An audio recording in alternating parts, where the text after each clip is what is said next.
present my research work here.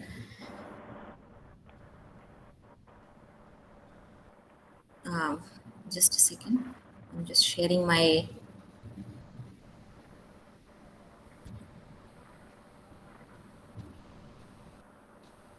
So can everybody see my screen? No. Okay.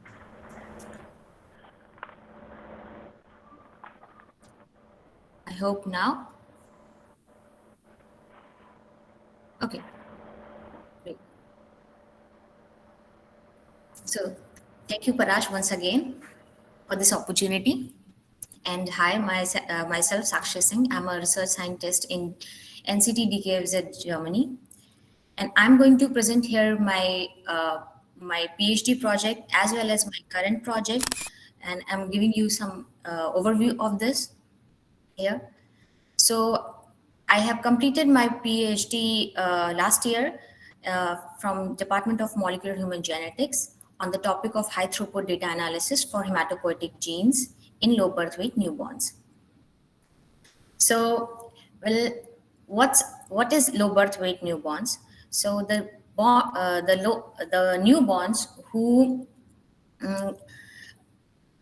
with the body weight have a less than 2.5 kg is called a low birth weight newborns. So according to Neonatology Forum of India, it's also suggested that in India, number of full-term low birth weight newborns are higher. So it's a major concern for the government as well as for the neonatology field for about the the death of a low birth weight newborns. So there are several complications if you find for a low birth weight newborns compared to the normal birth weight. That is that the low birth weight newborns have a higher rate of morbidity and mortality, and they have a high risk of infection, and also they suffer a lot of hematological problems during their born time, and also they have a birth asphyxia, respiratory distress, and other disease also like hypocalcemia, hypoglycemia, and others. Low birth weight newborns are a greater risk of occurring recurrent bacterial and viral infection during their first week of life. Why? Because they have a compromised innate immune function, and which is one of the major reason for their inefficient defense system. Recently in a Lancet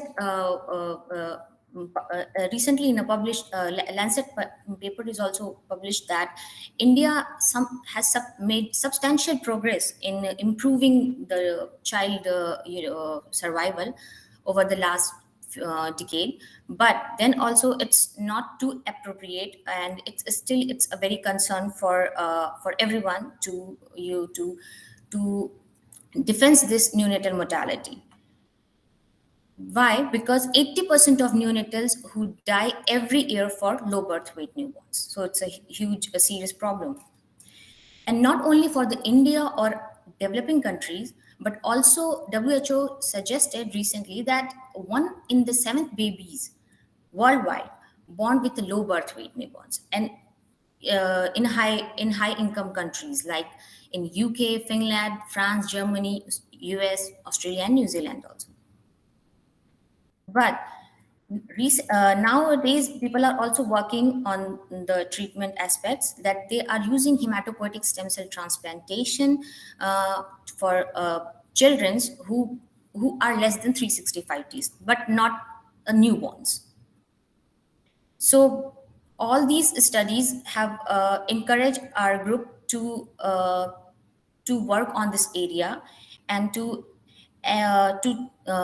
work on this area, and also to prepare my first objective on behalf of these thing. Like, so what's the status of hematopoietic proliferation on differentiation process in the low birth weight newborns?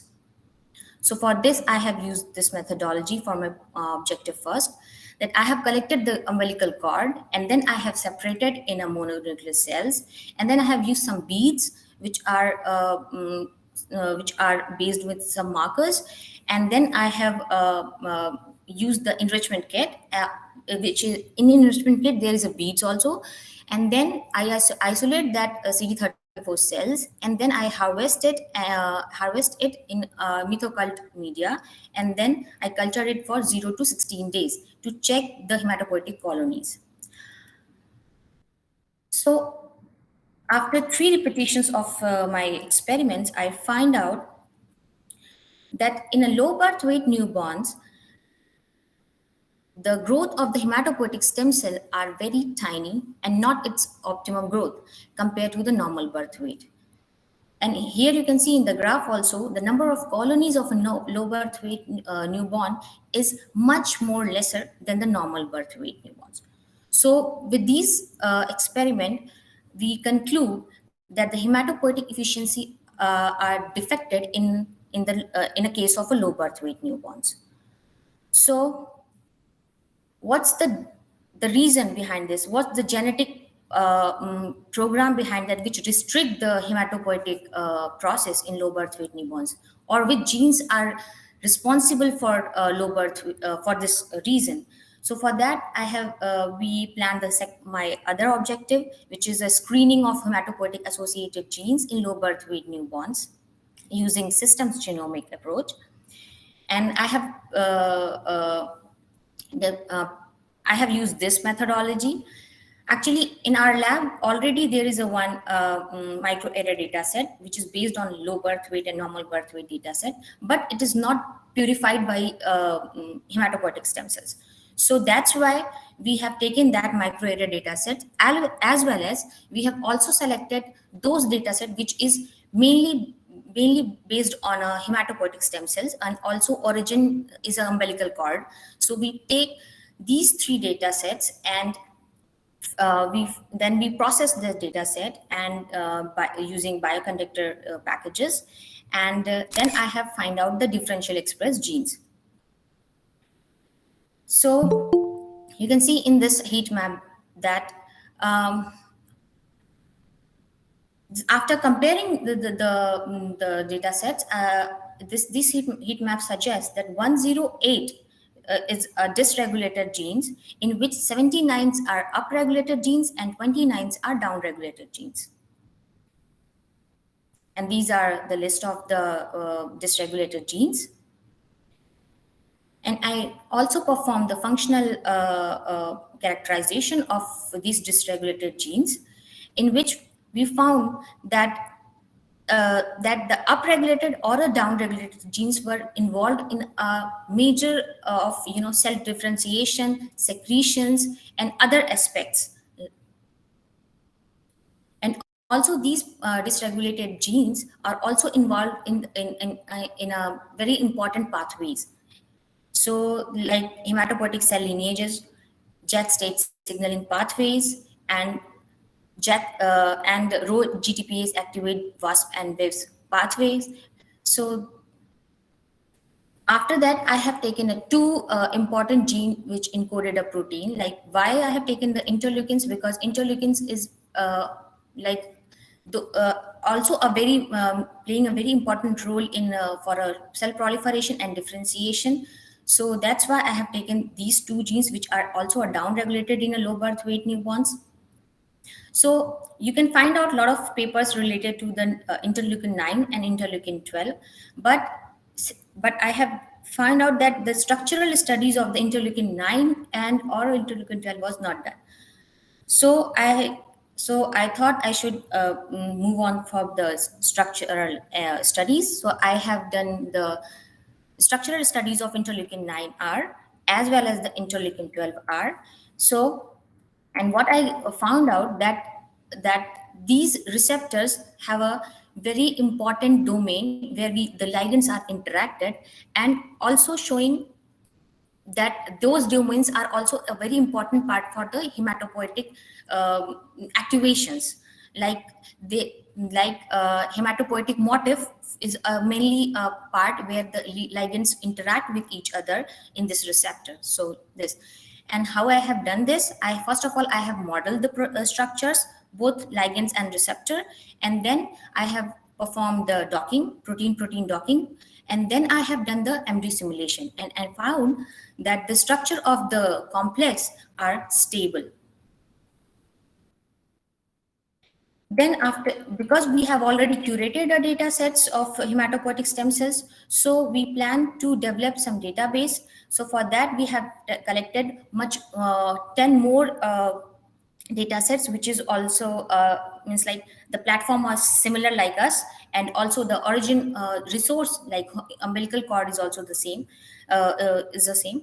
So so for that I have prepared this pipeline. What I have done, like I have selected the data sets from different literatures as well as the GEO NCBI, and then I have curated that data and normalized that data using bioconductor package, and then I have also included the functions and also the information of the genes and pathways, and prepare the whole setup of the data collection. And then I have forwarded this to my developer, and who are responsible for the web interface.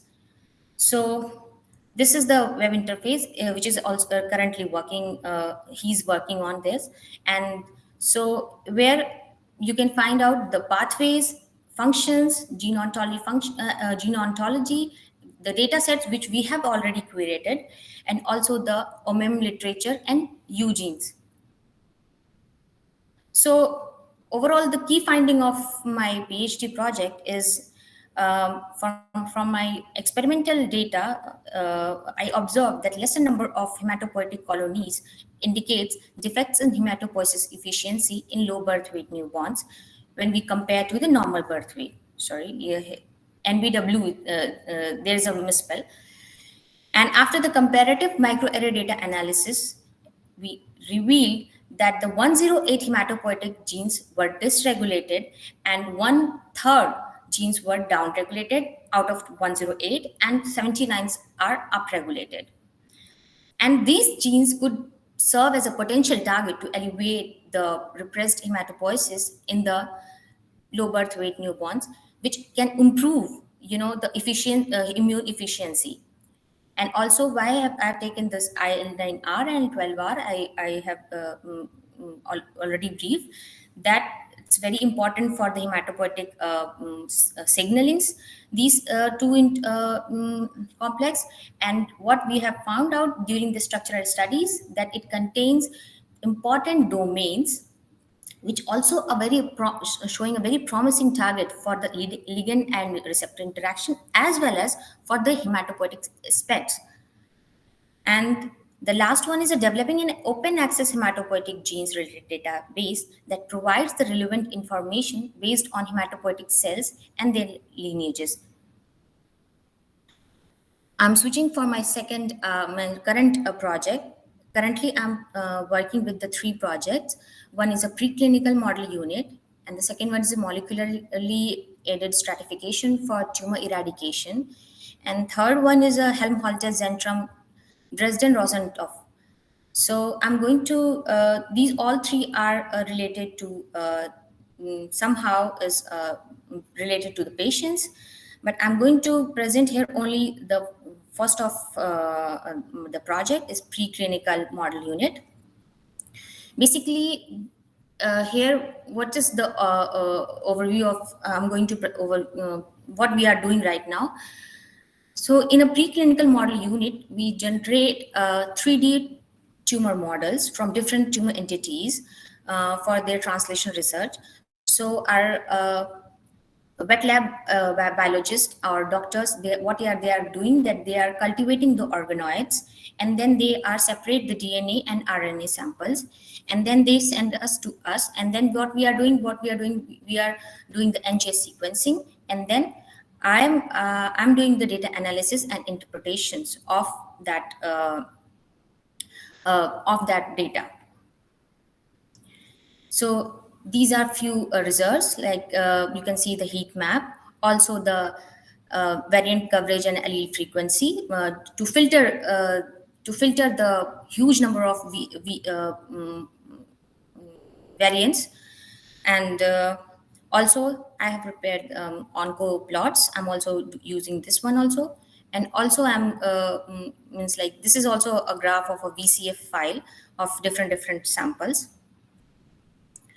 These are my few publications during my PhD time, and these are my supportive team. And this is a Professor Schrock, who is and this is a Professor Daniela Ost. These both are very supportive, and these are my boss, and these are my colleagues. We three are bioinformaticians, and Doreen is a biologist.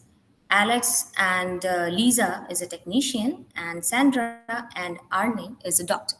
So this is a small presentation on, and thank you so much. If you have any questions, you can ask. So I have one question. So I have Yeah. one question. Yes. So like there was an upregulation and downregulation of the genes, Yeah. like in low one. So is there any correlation between the MHC class one and upregulation downregulation class one, class two? So we have class one and class two regions. So Mm-hmm. whatever we have upregulation and downregulation, is there any correlation between the MHC class one and class two? No, no, no, no. I have not look on on that area. I have just only selected the interleukins for that only, not for the. I have not checked the MHC Okay. MHC aspects. Yeah. Okay. Yes.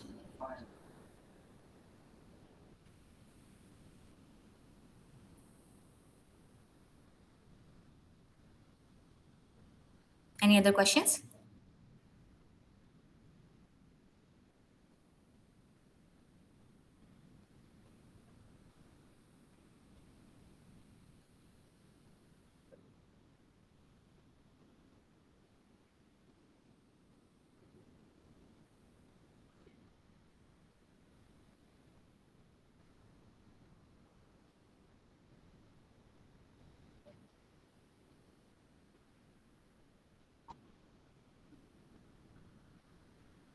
Yeah, we use means like it's, yeah, it's a differential expressed genes. Yeah, so people, I have used this term, that dysregulated one. Yeah, only there is nothing different aspects like I have not checked every genes and what their roles and everything like this for the dysregulation aspects. But yes, they are differentially expressed.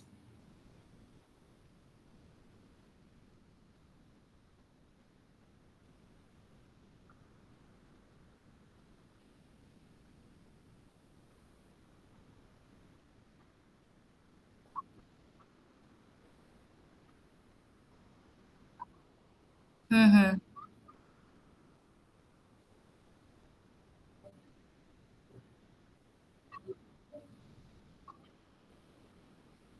Yeah,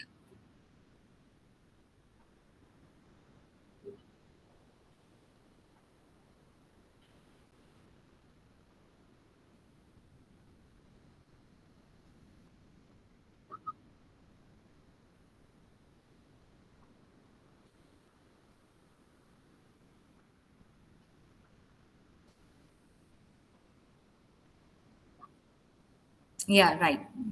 Yeah, I'll take care next time.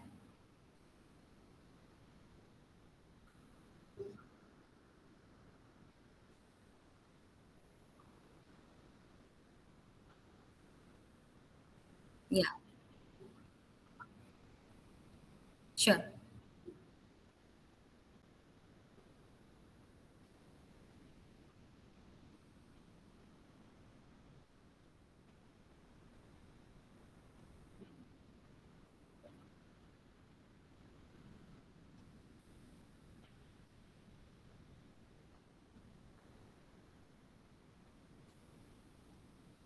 Thank you.